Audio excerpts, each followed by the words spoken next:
I don't know when the first cave woman said that cooking is hard.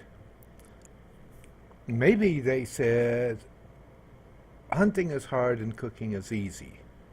Or maybe they said hunting is easy or cooking is hard. But someplace along the line, all the women in the UK got together and decided it was hard to cook.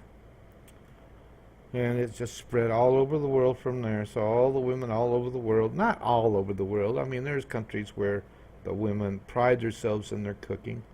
And then there's America, and anymore, people don't like to cook. Now, I live in an elderly and disabled complex, and I'm disabled. So I went around and I asked about 20 of the 60 residents here if they baked or cooked. And a resounding 20 said no, they don't bake or cook. And I said, well, have you ever baked and cooked? And this one man, he's 72 years old, says, oh yeah, he loves to bake. And I said, when was the last time you baked anything? He said, oh, about 40 years ago. Now what started off is we were in a conversation, a group of us, and I asked anybody if they had baked any pies lately. And of course, the resounding answer was no, because nobody knew how to make a pie. They didn't know how to make a pie crust. You know what they did? They would go to their discount store and buy a pie that doesn't even taste like pie, because I've had those. They don't even taste like pie. I got a chocolate pie a few months ago, and it didn't taste like chocolate pie. I don't know what it tasted like, but it didn't taste like chocolate pie, not the chocolate pie I grew up with. And I'm only 27. So anyway, none of them cooked. I said, well, what do you do? Well, we either go out to eat. Oh, where do you go to eat at?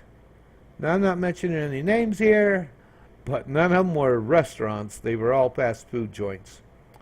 Or they buy banquet and sometimes other frozen foods at the store, and they'll get enough for 7 days and bring it home. So they have at least one meal a day. Well, some of those meals will fit in the freezer, yes.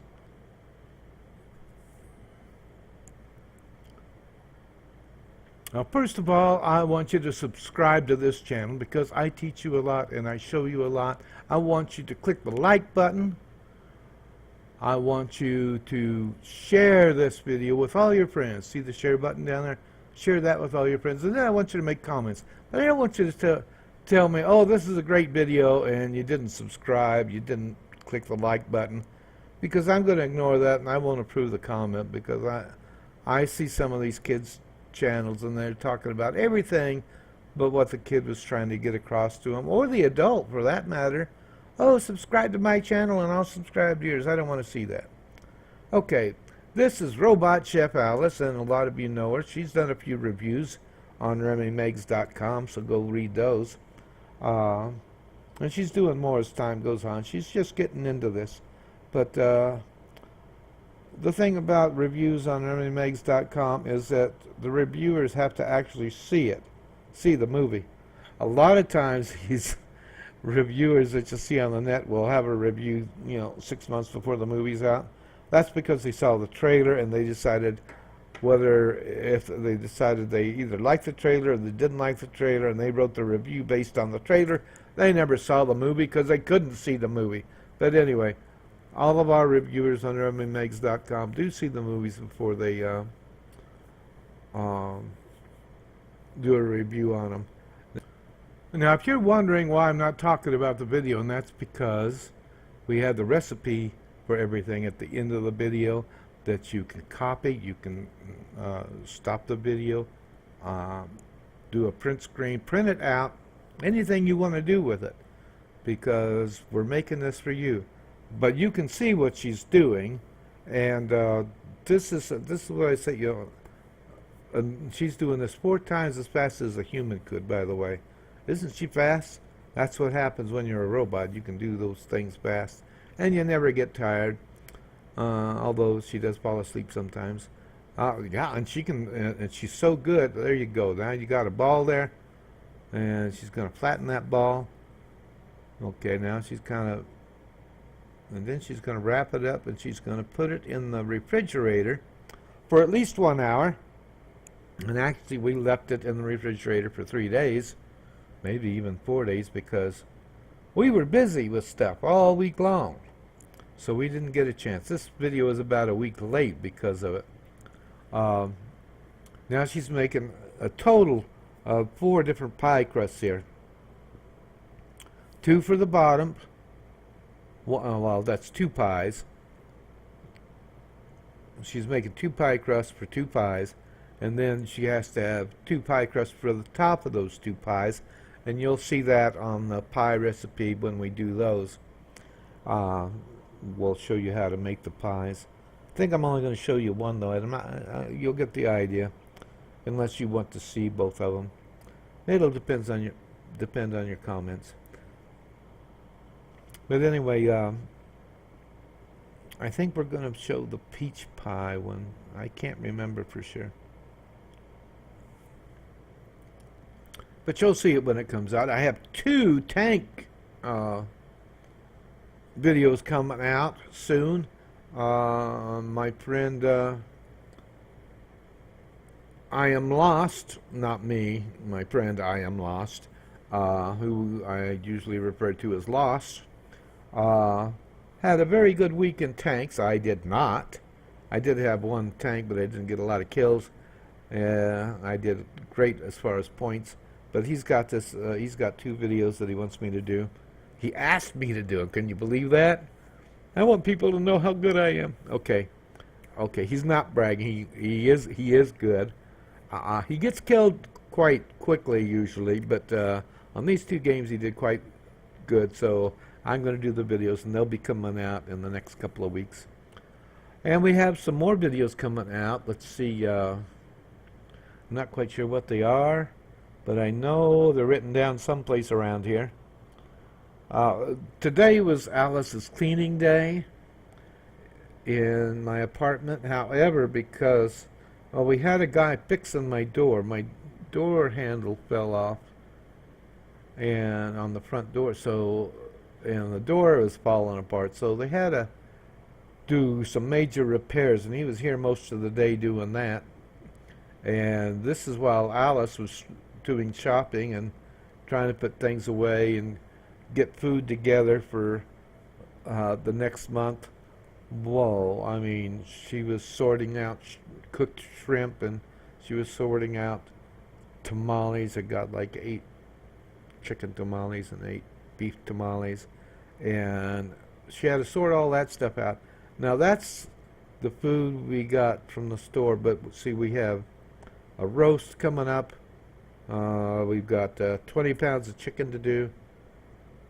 Oh man, this is going to be a hectic week. So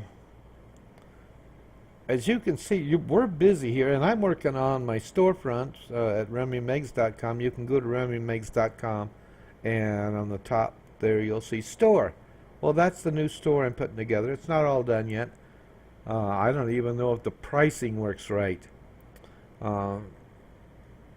Okay, you can see her using the pastry blender there on that close-up, and she's kneading that dough until it's all not wet, soggy, but until it's gooey, and we'll hold it together.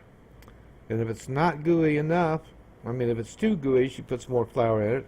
If it's not gooey enough, she puts water in it. But it's got to all stick together. Wow. Okay. I'm going to, in the beginning, at the beginning of the video, I said, I'm going to show you secrets that nobody else is going to tell you. And I'm going to do that towards the end of the video. And you will see 2 things that no other video that I've ever seen has. And I watch a lot of cooking videos.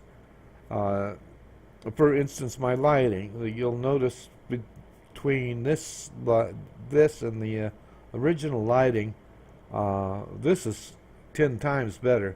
And the reason is because I learned how to do lighting. Um, and this is the first time we used two cameras. Now we had one camera at medium range, and this one was just a little too close, but at least you get the idea what's going on. We'll do a little better on the next not the next cooking video, because that'll be the pie video that we already did. But we'll do, after that, the next cooking videos, we'll have the camera set up just a little better. But the lighting has improved my videos quite a bit, I think.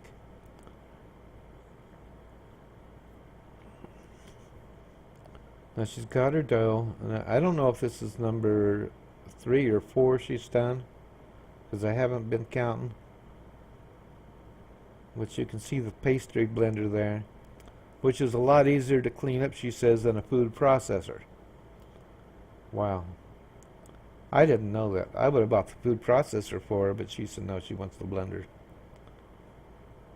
Okay, now the pie dough's done. It's been set in the refrigerator for 3 days.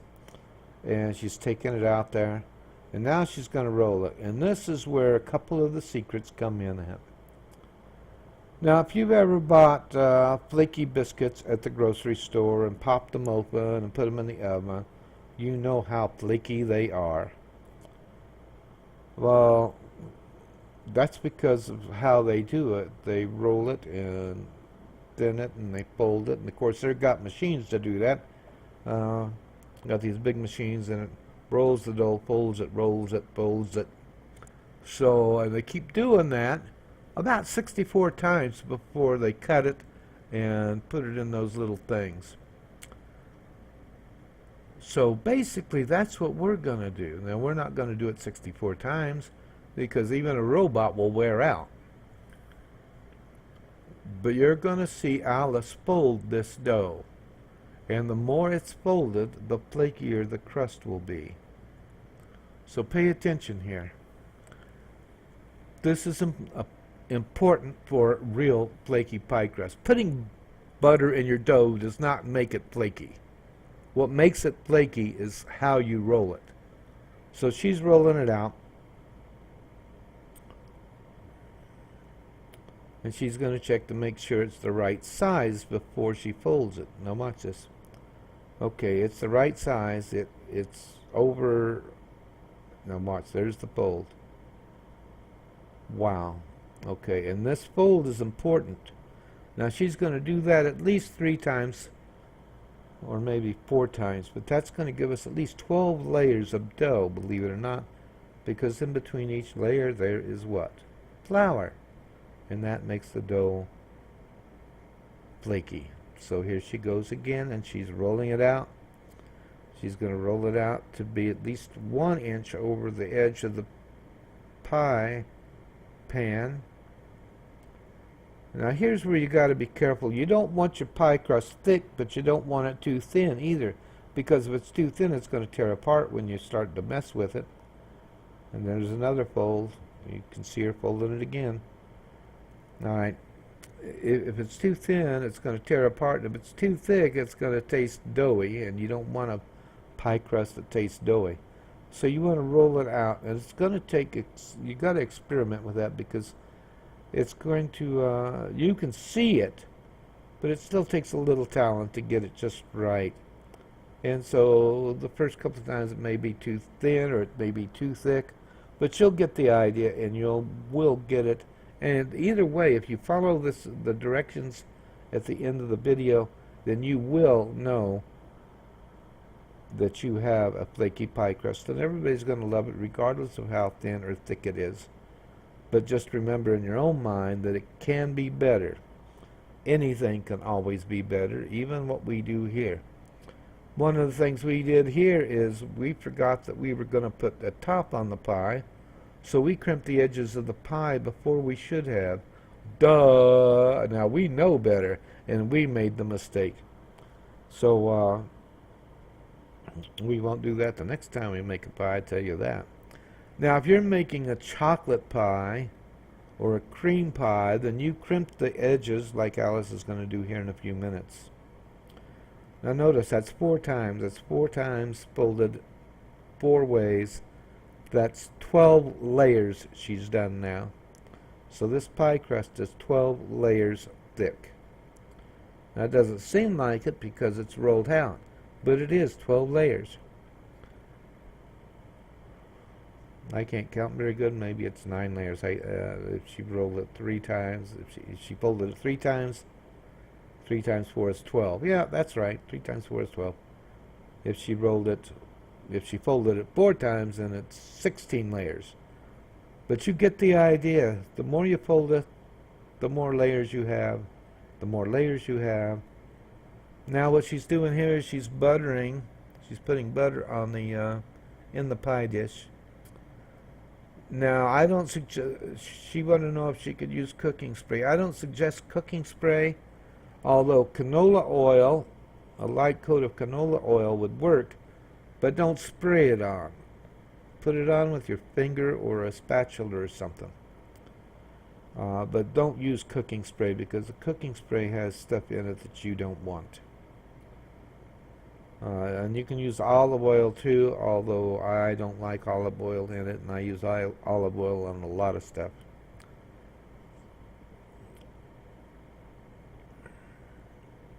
I'd like to do some more Italian cooking commercials and baking commercials, videos, but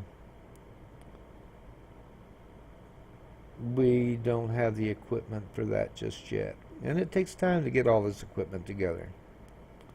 I just bought Alice a French fry cutter, and it cuts potato wedges too. We haven't even got it yet at the time of this video. It should be here this week. But little by little, I get everything she wants. And the reason I got the potato cutter is because I've got an automatic potato peeler. But she never could cut the wedges right, and she never could cut French fries right.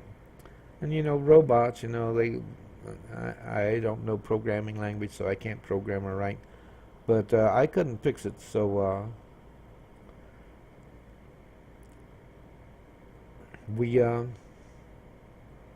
I bought the potato cutter, and it'll be here in a few days. Now this is where we made a mistake, so don't you make the same mistake. If you're making a cobbler or you want to top over the top of the pie, do not crimp it like she's going to do. She's going to show you how to crimp it. It's very simple to crimp a pie, but for flaky pie crust on top or a cobbler, do not do this. That's your last step. Okay, now she's crimping it, so this is what you would do for a like a lemon pie or a chocolate pie or something like that. But notice how great she does that. Okay, she's crimping it so it's all nice and pretty.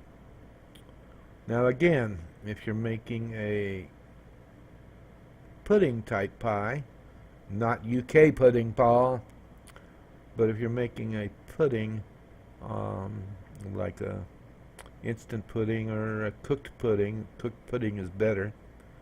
But if you're making a cooked pudding, it's all right to crimp it first because that's the way it's done. But if you're doing a cobbler or a closed pie, okay, second trick right here. You see that? She's poking holes in that pie crust, and that's so it cooks evenly. Okay, here's the recipe.